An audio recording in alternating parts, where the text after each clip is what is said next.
Mutual de Seguridad. Estamos para protegerte. Bueno, muy buenas tardes. Estamos acá en una nueva conversación con Cristian Grigich de la Mutual de Seguridad y Patricio Rifo acá, quien habla. Tenemos a Alan Meyer al frente, un eximio a esta altura de la vida, eximio gerente general, con una dilatada trayectoria. Él es director general de Mercado Libre, Chile, Perú, Ecuador, es miembro del Comité Ejecutivo de ANCHAM, es ingeniero industrial de la Universidad de Chile, tiene 35 años, ya está muy envejecido ya con todo lo que ha hecho, se ha convertido en un referente jóvenes más importante del e-commerce en Chile. En el 2021, Merco, un ranking muy importante también para las áreas de recursos humanos, él se ubicó en el número 4, y en el 2019, por ser poquito nada más, se transformó en la voz más importante de LinkedIn. Estamos hablando por generar comunidad y todo eso. Así que, Alan Meyer, bienvenido acá a esta conversación. Gracias, Pato y Cristian, por la invitación. Trataremos de estar a la altura de lo que vamos a ver si justos o injustos títulos nobiliarios que me pusiste. La verdad que hay un equipo muy grande tratando que esto suceda. Me toca poner la cara en muchos casos, así que trataremos de estar a la altura. Bueno, aquí yo estoy con dos grandes porque Cristian también tiene harto que mostrar ahí. Él fue gerente de recursos humanos a nivel latinoamericano, estuvo en Estados Unidos varias veces, ganó el Great Place to Work muchas veces, y para los que están en recursos humanos saben lo que es eso, porque no solamente lo ganó a nivel nacional, sino latinoamericano. Así que mucho amor y odio ahí, porque había muchas empresas en esa época, me acordaba que, pero ¿por qué esa empresa se gana Great Place to Work? Así que ahí sabemos lo que es esfuerzo. Bueno, gracias, Cristian, por tener esta conversa. No, gracias. Muchas gracias. Gracias, Alan. Alan, para empezar a conversar, tú recientemente inauguraste este centro logístico, y tú me corriges, el más grande de Chile, no sé si será el más grande de Latinoamérica, todo un hito para el e-commerce, pero detrás de eso hay también un tema de visión, hay un tema de transformación cultural, hay un tema de innovación, porque tú estás trayendo al presente lo que va a ser el futuro Mercado Libre. Me imagino que hay un gigantesco cambio, por ahí me contaban, yo sé que ustedes empezaron chiquititos, ahora hay 1.000 personas, pero las proyecciones parece que son mucho más elocuentes de aquí a los próximos años. Alan, ¿cómo se hace esto? ¿Cómo en definitiva uno hace innovación desde lo cultural, hablando desde la gestión de personas? ¿Cómo lo ves tú? ¿Cuál es tu mirada? Bien, buena pregunta. Sí, a mí me ha tocado buena parte de esta historia. Les cuento a los que nos están escuchando que fui el primer colaborador de Mercado Libre en Chile. Literal, mi primera oficina era mi casa durante un par de meses. Al poco tiempo nos compramos Portal Inmobiliario, que fue una gran adquisición de empresa tecnológica propia chilena, y eso también nos dio una primera casa, y desde eso, casi 9 años atrás, hoy en día somos más de 2.000 colaboradores, cosa que nos tiene muy, muy entusiasmados. Creemos que estamos generando no solo trabajo, sino que buen trabajo de calidad, trabajo reconocido por Great Place to Work, como justo el año pasado, como el mejor lugar para trabajar. Así que creemos que hay una contribución muy importante, no solo desde lo común que se nos conoce o reconoce, que es el e-commerce y a través de las pymes y usuarios que compran a través de nosotros, sino también desde la creación de lo que creemos y llevamos a la práctica, que deben ser los trabajos y la forma de hacer cultura futuro, ¿no? Y respecto a tu pregunta, Pato, de cómo se mantiene esto, cómo se construye esto, creo que tiene que ver con mantenerse fiel a algunas piedras angulares que no debieran cambiar en el tiempo, o sí pueden evolucionar, por supuesto, pero no debieran ser olvidadas como la base de todo. Uno tiene que ver con el propósito, tiene que ver con ser muy fieles en todo lo que hacemos, en cómo lo transmitimos, en cómo lo reproducimos, en cómo hacemos a todos parte de un gran propósito, que a veces parece algo medio novedoso en las empresas de Silicon Valley que hablan de propósito, pero sinceramente yo creo que todas o casi todas las empresas tienen un propósito muy claro desde que se crean.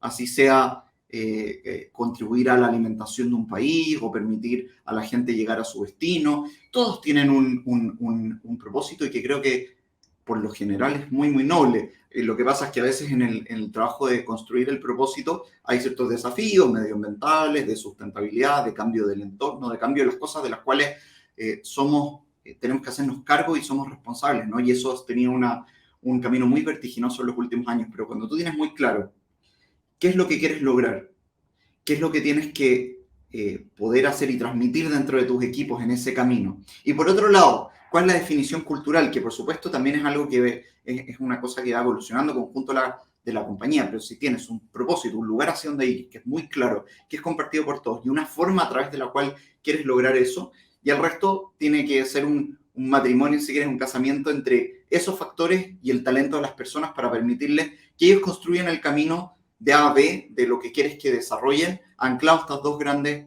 cosas, ¿no? Creo que eso te asegura gran parte de construir una empresa en largo plazo. Yo llegué a una compañía que éramos 2.000 empleados en toda la compañía, hoy somos más de 50.000 y ya somos más de 2.000 en el propio Chile, y hemos visto cómo esto, al mantener eso fijo en el tiempo, logramos logramos desarrollar un espacio de trabajo que se mantiene como un excelente lugar para trabajar y que es, si quieres, el terreno fértil para lograr grandes resultados y que todos nos sintamos orgullosos de ello. Oye, Alan, una consulta, porque puede que para ti o para los que estamos conversando acá sea como obvio, pero hay mucha gente que está escuchando. ¿Y cuál es la relación que ustedes ven como Mercado Libre y la tuya en particular respecto a esta ligazón entre buen clima laboral o buen ambiente interno con el propósito, pero un buen ambiente, un ambiente sano estoy hablando, y los resultados? Porque también podríamos mirarlo al revés y decir, oye, no necesariamente van juntos el clima con los resultados, digamos. Y en este caso tú haces una correlación del propósito, del clima, del Great Place to Work, pero necesariamente eso ustedes lo ven como base para los resultados que se han obtenido o el crecimiento que han logrado. Bien, yo creo que muchas empresas tienen gente talentosa, ¿no? Cuentan con talentos, mayor o menor proporción, hace más tiempo, hace menos tiempo, pero la pregunta que nosotros nos hacemos es cómo enganchamos, cómo logramos aprovechar ese gran talento de las personas. Y muchas compañías tienen buenos sistemas para medir KPI, balance scorecards y un montón de cosas, y tú dices, pero ¿dónde está la diferencia?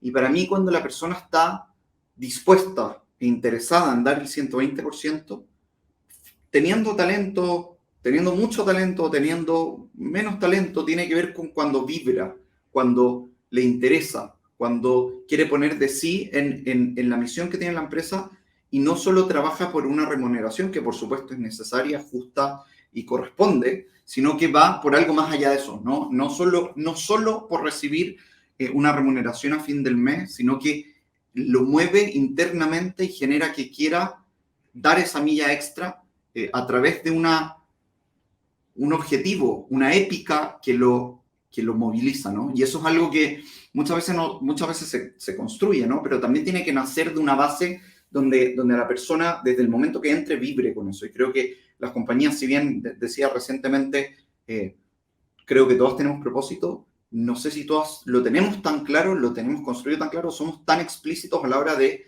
decidir convocar gente a trabajar con nosotros. No sé cuánta gente se anima a decir, oye, a esto me dedico yo, esta cosa te interesa, va a ser algo por lo cual vas a vibrar, va a ser algo por lo cual vas a querer dar el 120, o más bien hablo de, oye, estos son los requisitos que tengo, esta es la remuneración que ofrezco, estas son las condiciones laborales, del ticket restaurante, y creo que ahí se empiezan a romper algunas cosas y terminamos no sumando a la gente que realmente quiere ser parte de este equipo, ¿no? Yo me quiero imaginar que si pusiéramos dos jugadores de fútbol, por ser el ejemplo, uno que ha sido hincha de un equipo toda la vida, si bien, por supuesto, ellos persiguen una carrera profesional y se cambian de equipo, pero me quiero imaginar que la forma en que afronta el partido, aquel que al fin le toca jugar en el equipo de sus sueños, del cual fue hincha toda la vida, es distinto que alguien que está trabajando profesionalmente, eventualmente por el equipo que era el contrincante, ¿no? Entonces creo que de esta manera reflejo mucho lo que es una persona que está alineada, que hace sincronía, que lo moviliza, o que lo empieza como algo quizás que puede ser un genuino interés, pero que lo va convenciendo este relato y que le hace sentido para lo cual está trabajando, ¿no? Y desde el para qué va construyendo el cómo lo hago, cómo trabajo en conjunto con los restos de mi equipo, cómo me relaciono, cómo voy a trabajar, con qué ánimo lo hago, ¿no? Y eso creo que produce resultados totalmente diferentes. Oye, Alan, y siguiendo un poco la línea de la reflexión que nos trae acá Cristian, la importancia de este propósito, la importancia de capturar talento genuino y de tener una conversación absolutamente horizontal en esa línea para motivar a la gente y decir, yo trabajo acá. ¿Qué pasa con el rol del CEO y con cómo tú ves ese rol del gerente general en estos tiempos? Acuérdate, a todos nosotros nos enseñaron en la universidad tipos de liderazgo. Y claro, nosotros tenemos un poquito más de experiencia que tú en algunas cosas, pero nos enseñaron con no sé, Jack Welch, me acuerdo, esos modelos de liderazgo, pero hoy en día pareciera que el tema es mucho más difícil, el rol del gerente general. ¿Cómo tú crees que debería ser o sientes que debería ser ese rol del gerente general en estos tiempos, además tan convulsos que estamos viviendo? Mira, yo creo que como todas las organizaciones y todos los roles, y no tengo la respuesta, y me imagino que hoy debe haber una infinidad de formas de hacer liderazgo y de hacer gerente general en el mundo, en Chile y en una industria en particular. Así que de partida quiero señalar que no tengo ni cerca la receta de oro de cómo se hace, ¿no? Pero sí creo que hay algunas cosas que marcan la pauta que sí son más transversales. Lo primero, creo que el rol de gerente general dejó de ser ese que toma un par de decisiones, va un par de horas a la oficina, se encierra en una sala y escucha sus reportes sobre los cuales toma la decisión final de las cosas, ¿no? Creo que algunos cambios importantes tienen que ver con que es el principal responsable en alinear una organización en una forma de trabajar, en una forma de contratar, en una forma de desarrollar talento, en una forma de conseguir o de armar equipo y en una forma de tener muy claro cuál es el objetivo y cómo lo queremos hacer, pero donde hoy tiene un rol mucho más de empoderar las bases que de que las cosas suban y el gerente finalmente ser el último decisor de las cosas. Todavía de muchas compañías tradicionales siempre me causa, tengo una familia en el mundo marketing y siempre me dicen, no, la campaña al final hay que mostrársela al gerente general para que diga sí o no. Y digo, chuta, ¿qué ajeno me es esto? ¿Por qué no se presenta un análisis de datos donde definitivamente se vea si es que el comercial moviliza las variables que queremos mover y que la data lo decía por sí solo? Si las moviliza va, si no las moviliza no va. Y todavía tenemos muchos gerentes generales que son el último que quiere ver el comercial antes que salga y ya no me gustó, debo para abajo o debo para arriba. Yo creo que acá es mucho más claro definir qué es lo que queremos hacer, hacia dónde queremos movilizar por la compañía y después que sean los equipos, las personas las que tomen la decisión, el que está más cerca de lo que está pasando, el que tiene acceso a esos estudios, el que tiene acceso a las compañías que le presentan esos datos, el que hace que las cosas ocurran en el día a día, que en general son varios niveles por debajo de un gerente general, los que tomen las decisiones que probablemente van a ser mucho más correctas y relevantes porque están más en contacto con los clientes, con los usuarios, etc. Entonces, creo que el rol del gerente tiene que ver con el gerente general, con empoderar, con construir equipo, con construir una mística, con construir una cultura, con alinear a las distintas partes para que trabajen en torno a un mismo propósito, que entiendan su rol, el rol que les toca jugar en esta gran carrera maratón que dura a veces más que lo que dura una persona en un cargo, más de lo que dura una forma de organización, ¿no? Y que todos nos sintamos parte, entendemos nuestro rol, entendamos dónde están los límites y también sepamos qué es lo que se espera, cuál es el rol que tenemos que jugar con respecto al resto de los colaboradores, el resto de la organización. Y ese es un trabajo de día a día, de mucho contacto, de mucha cercanía de personas, finalmente, ¿no? Pero basado en empoderar, no basado en empoderarse. Yo creo que ahí el rol del gerente general quizás pasó de ser lo que antes era como el director de la película, donde su equipo eran los actores. Yo creo que hoy es mucho más bien un productor, es el que está capacitado y con el rol de conseguir lo que el equipo necesita para que las cosas pasen. Eso a veces son recursos económicos, son recursos humanos, son alineamientos, son trabajar para que todos los equipos entiendan su rol y cómo deben interactuar. Pero fíjate que es mucho menos de hacer y mucho más de empoderar y mucho más de establecer la hoja de ruta más que de ser el máximo responsable de todas las decisiones. Yo creo que si un gerente general está diciendo mucho, quiere decir que algo está pasando con él o con sus equipos. Correcto. ¿Qué te resuena de esta reflexión que nos trae acá, Alan? No, totalmente. Yo creo que las claves que tú señalas, Alan, que van muy en línea con claves de organizaciones poderosas, que, bueno, lo señalábamos con mejores empresas para trabajar. Algunos aspectos distintivos, dice justamente la relación que tú señalabas, el propósito, cuando iniciábamos la conversación, el propósito, pero también el clima organizacional, esta disonancia, o que no exista esta disonancia discursiva entre lo que la empresa o la organización dice versus lo que el trabajador siente.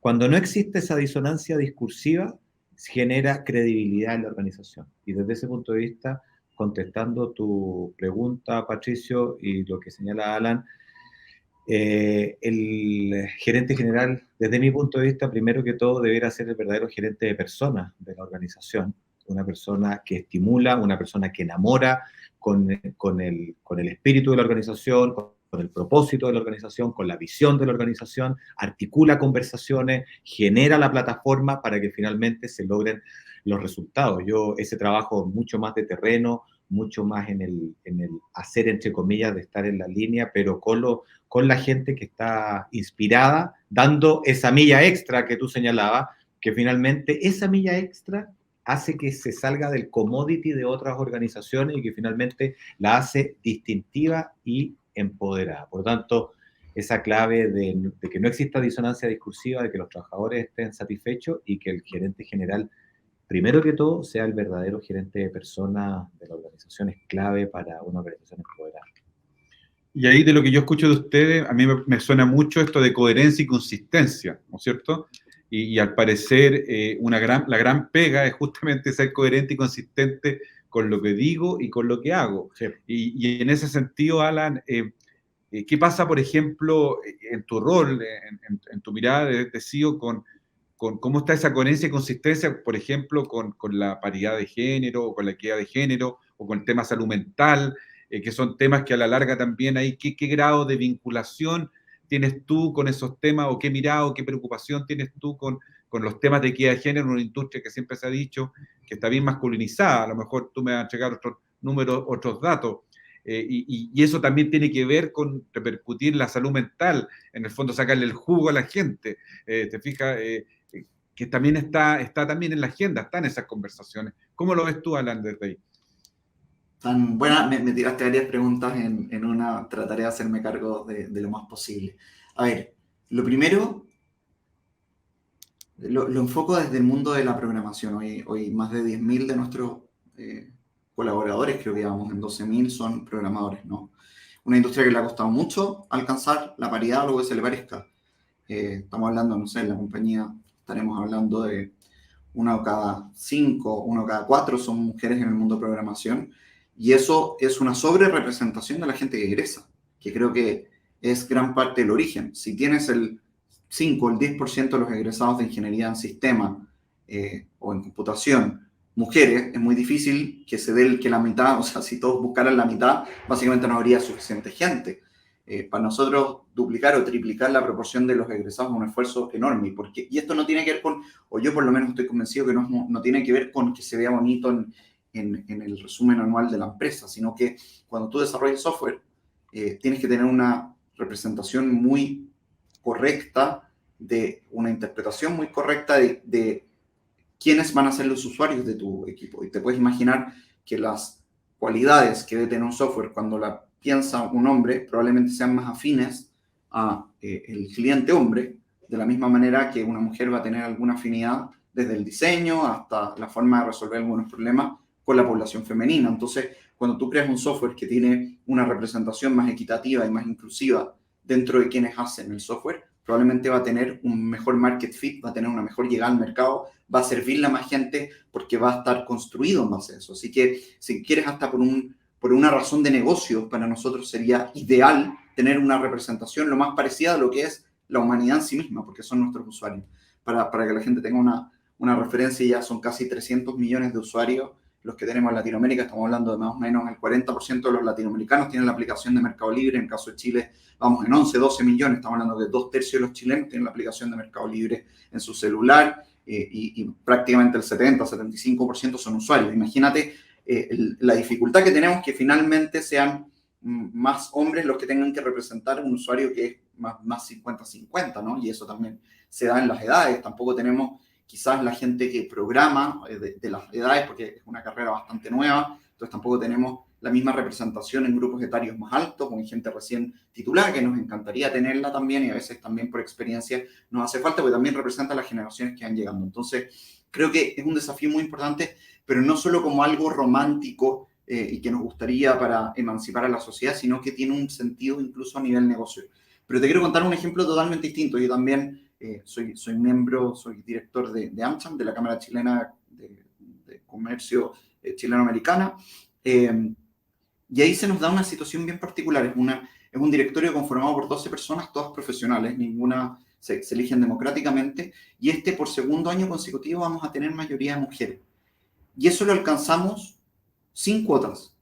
Y eso te habla de que cuando tú pones un espacio donde realmente lo que se valora es el mérito, donde ocurre la democracia, donde no se eligen las personas a dedo, y donde cada uno llega por su propio mérito, eventualmente llegamos al punto donde las cuotas y ese tipo de mecanismos no son necesarios. ¿Sí? Yo justo estoy a cargo, soy el presidente de la comisión de nominaciones, e incluso te puedo decir que dentro de los candidatos que se presentaron, eran menos mujeres que hombres. Y aún así, salieron de los cuatro directores que elegimos este año, salieron 3 mujeres y un hombre, a pesar de tener menos representación entre los candidatos, que fue algo que naturalmente se dio. O sea, ni siquiera forzamos los nominados, las opciones que tenía la gente para elegir. Se presentó menos mujeres, se eligió como candidato a menos mujeres, y sin embargo terminaron siendo teniendo una mayor representatividad por segundo año consecutivo en el directorio. Y veo como cuando existen mecanismos, existe una historia, existe una forma de involucrar, existe una conciencia de la importancia que tiene esta diversidad de base, las cuotas son, si quieren, una trampita para ganar quizás algo de tiempo. No digo que no sea necesario en algunos lugares. Me encantaría que, por ejemplo, en las universidades en programación exigieran un mínimo cupo para mujeres, o estuvieran dispuestas a ofrecer incentivos para generar una mayoría o mayor proporción de mujeres en esas carreras. Pasa lo mismo en muchas carreras de ciencia, de ingeniería. Yo salí de una escuela de ingeniería, eran 16-17% el alumnado mujeres, y creo que 13% es el porcentaje que egresaba.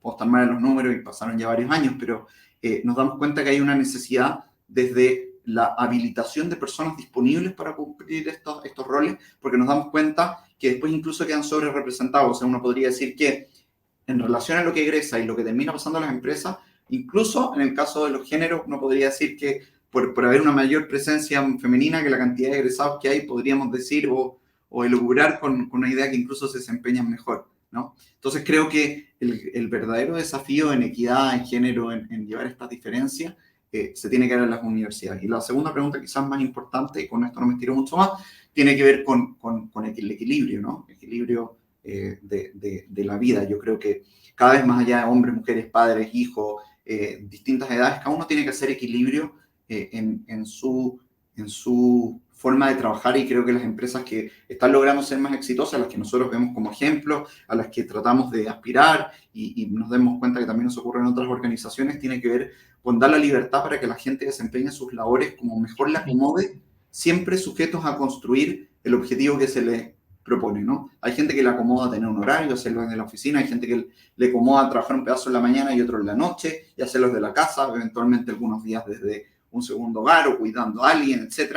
Y nos damos cuenta que cuando tú le das esa flexibilidad, la persona logra estar presente de la forma que más eficiente le es, y eso se devuelve como productividad a la compañía. De vuelta, no estoy hablando de algo extraño de buenismos, ¿no? De tratar de ser bueno con la gente. Incluso si pensamos en productividad y en que las personas puedan dar el máximo y contribuir de la mejor manera a la organización, la flexibilidad creo que otorga un boost, un refuerzo a que la gente lo pueda hacer de mejor manera, y además desde el agradecimiento, desde valorar.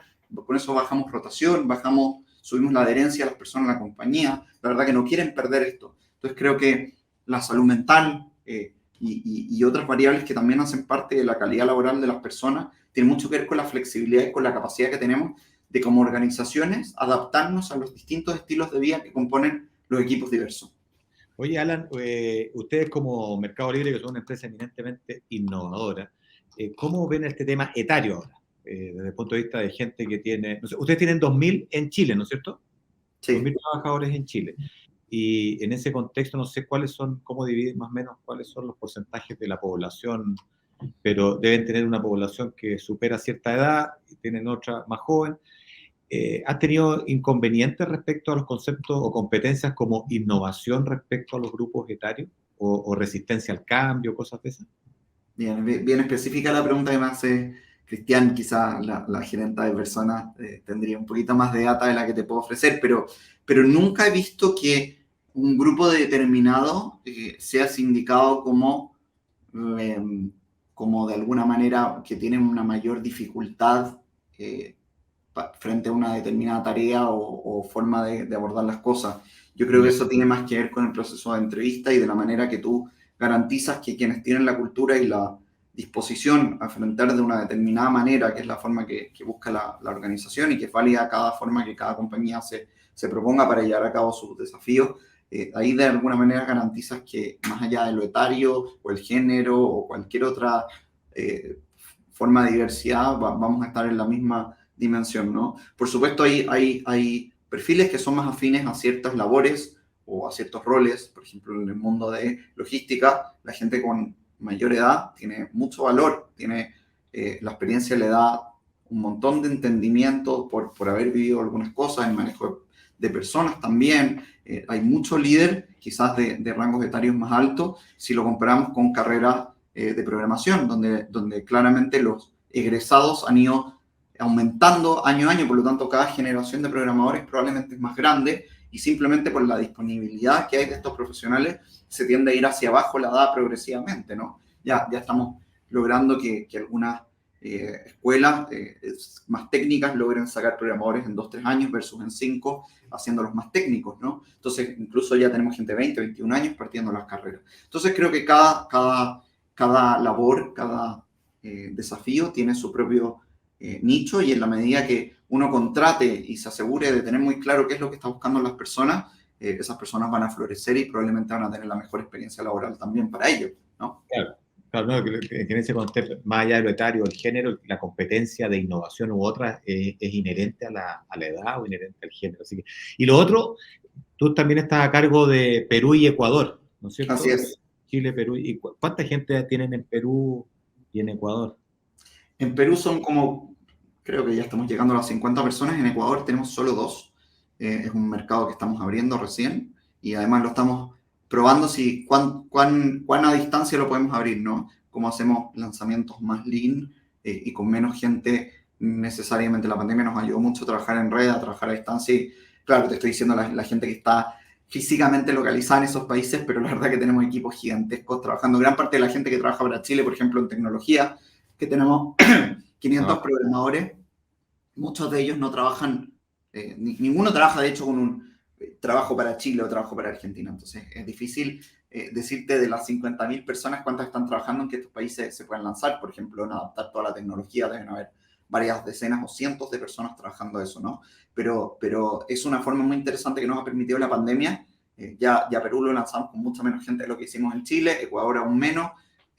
No creo que lleguemos al punto donde no necesitar personas, pero eventualmente para partir algunas cosas es bastante lindo lo que podemos hacer. Así que Ecuador se parece más a lo que estamos lanzando en Chile cuando yo llegué y estaba solito hace 9 años. Perú está un poco más avanzado por suerte y ya estamos muy encaminados a entregar un servicio que es realmente diferenciador en el mercado en el cual competimos, ¿no? Oye, Alan, y desde el punto de vista del cliente, ¿culturalmente ustedes ven muchas diferencias en los mercados?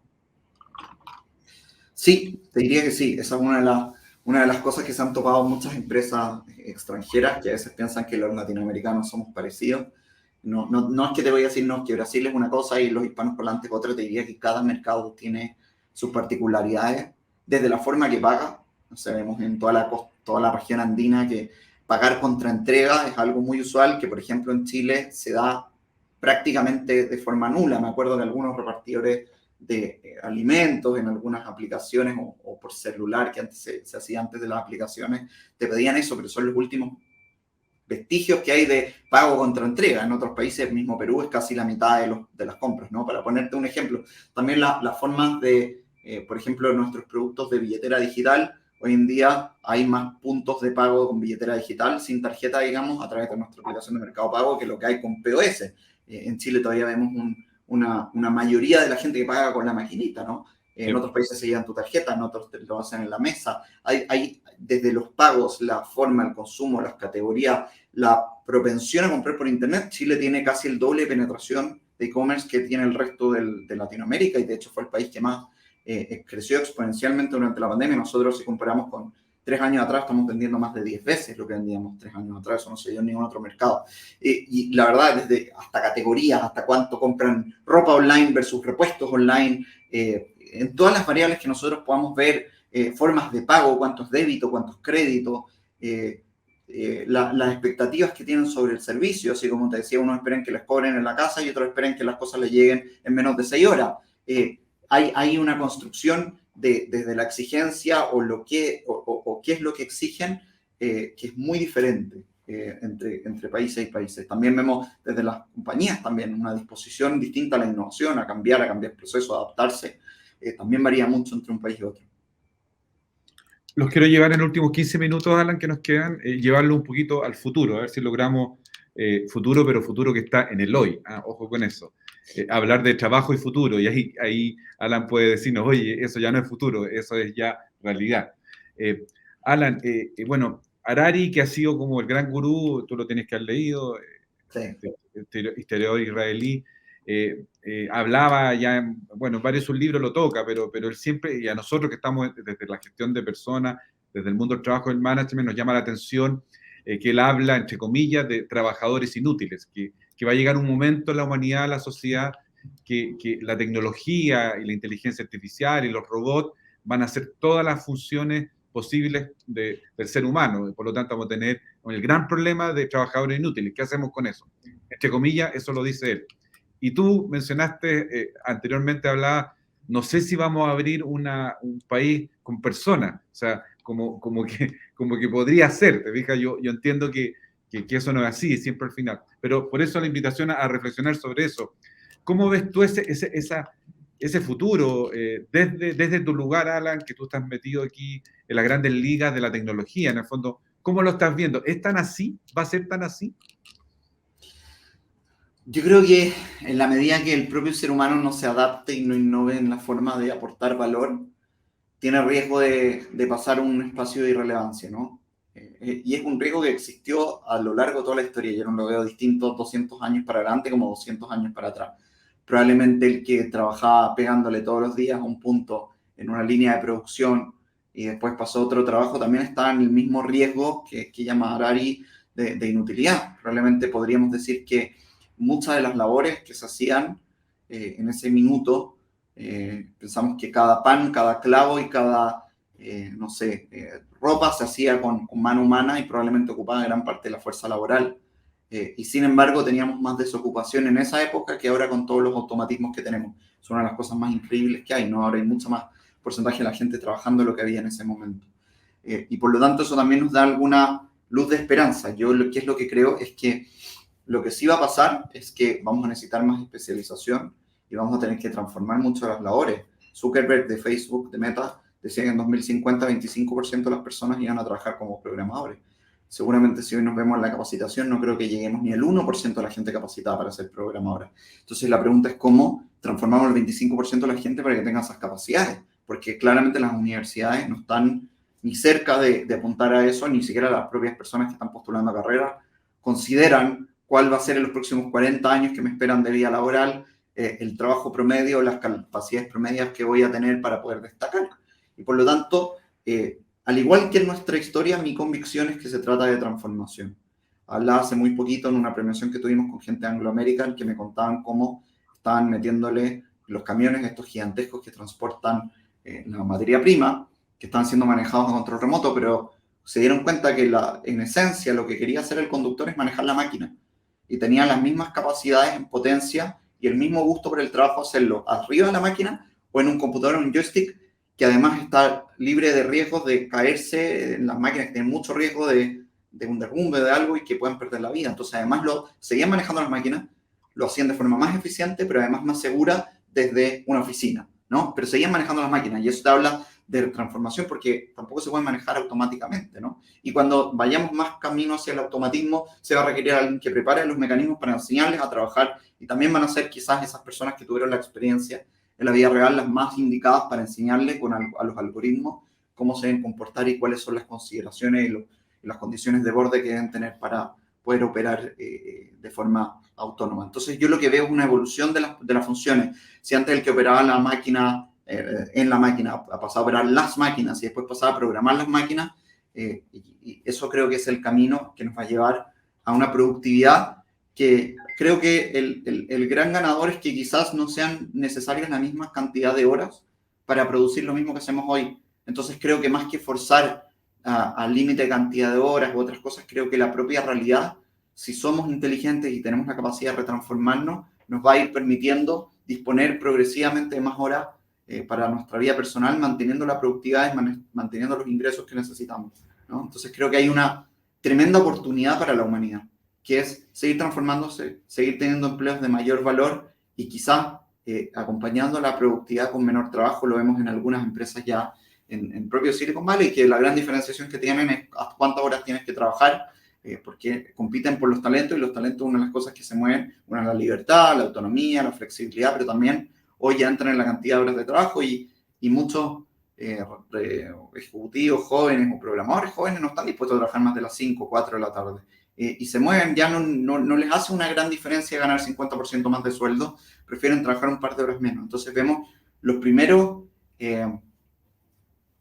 albores, las primeras luces de lo que podría ser un trabajo diferente en el futuro, donde la totalidad de horas que tengamos que trabajar para producir el mismo bienestar que producimos hoy sean menores.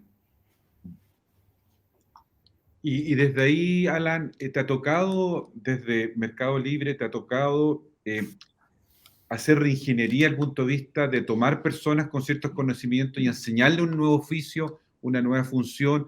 ¿O has tenido, me imagino que sí, que crear nuevas formas de trabajar, o sea, nuevas funciones que ni siquiera estaba en el imaginario de ir creando esta industria? ¿Es así de veloz que tienes que ir creando necesariamente nuevas funciones o no necesariamente? Yo creo que de todas maneras y en todas las áreas, a veces, y nosotros tenemos que no sea tan abrupto, de yo te convierto de A a B, sino que progresivamente te voy dando herramientas distintas. Y eso, para verlo de forma muy práctica, podemos hablar desde la gente que ingresa a nuestro centro de fulfillment, que opera con sistemas y con lógicas muy diferentes a las tradicionales, porque nuestro approach hacia la logística es tecnológico y por lo tanto requiere software y requiere una capacitación que demora un par de semanas, y que toda persona que llega, a diferencia quizás de otra planta productiva, otra bodega donde al día siguiente están trabajando, que requieren pasar por una formación, y quizás ese es el ejemplo más suave, pero todo el equipo de programadores van aprendiendo los lenguajes de programación, van cambiando cada vez más rápidamente, y lo que finalmente sabe aquel que sabe programar es una lógica. Y los lenguajes, en muchos casos, a diferencia de decir, ¿sabes qué? Este ya no maneja el programa, traigamos gente nueva, se enseñan internamente y la gente va capacitándose por medio de la incorporación de pares que vienen más doctos en esos temas, o otros que aprenden, o otros que se dedican a la academia, van entre ellos mismos preparándose los nuevos lenguajes. O te puedo traer otro ejemplo como los equipos comerciales, que tradicionalmente tienen mucho más que ver, pareciera, por formación con relaciones y con el área más de trabajo estratégico, humano, de construcción de grandes relaciones y proyectos. Le hemos inculcado desde adentro que los equipos de data, de big data, de inteligencia artificial les den clases y les enseñen herramientas, en vez de que sean equipos que normalmente para hacer una presentación o para poder dirigirse a un cliente tengan que pedirle data a un área que normalmente o históricamente les producía data. Cómo les damos autonomía para que ellos mismos sean capaces de autoabastecerse y de tener estas herramientas. Y claro, yo no te puedo decir que esa persona se va a dedicar 100% a Big Data en el futuro, pero su trabajo, que era mayoritariamente comercial, empieza a tener una pata y un conocimiento y una sensibilidad a la data cada vez mayor. Y eso es un camino que vemos hacia el futuro. Y eso pasa en cada área. Nos damos cuenta como en el propio equipo de recursos humanos, la cantidad de métricas, información disponible para tomar decisiones es totalmente diferente. Y con cosas súper humanas, desde performance hasta rotación, hasta entender dónde están los problemas. Hoy tenemos herramientas para, sin tener que ir a preguntarle a una persona individual y hacer una entrevista de 2 horas, tener claro dónde están los dolores. Y creo que eso ayuda a la gestión, pero también hace evolucionar a las áreas en una orientación mucho más tecnológica, mucho más de herramientas, mucho más hacia la data, quizás más lejos de herramientas más básicas con las cuales construían la información en el pasado, ¿no? Y tengo así miles de ejemplos. Yo creo que las compañías, lo que más nos es difícil es conseguir talento.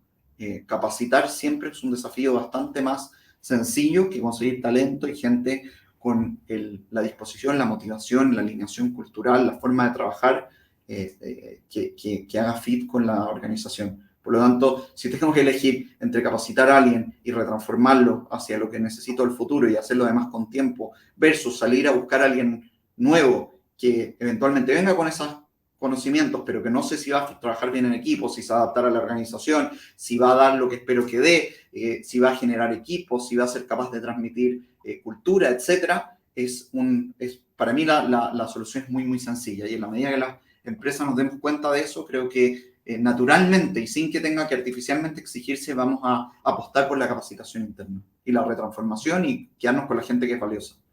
Nos quedan 5 minutitos para ir cerrando. Vamos con palabras de cierre como para ir aprovechando estos últimos 5 minutos que nos quedan. Déjame preguntarte, Alan, la educación. Nosotros estamos en Chile en un minuto donde se están discutiendo un sinnúmero de políticas, estamos pensando en el futuro de las nuevas generaciones, de un nuevo país, etc. Y tú estás en una organización y ustedes, las 2.000 trabajadores, están mirando el futuro en una organización muy de avanzada, con mucha innovación, mucha tecnología, mucha información.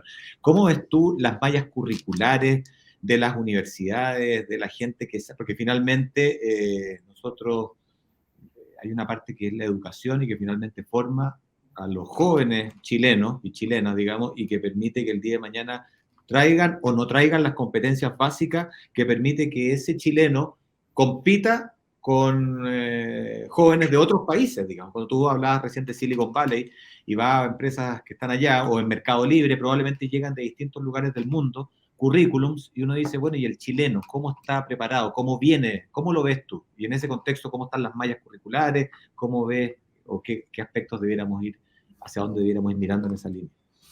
Bien, yo en particular soy bastante crítico con la educación universitaria, no solo chilena, sino latinoamericana. Creo que tiene 2 o 3 sesgos importantes. La primera, creo que es muy poco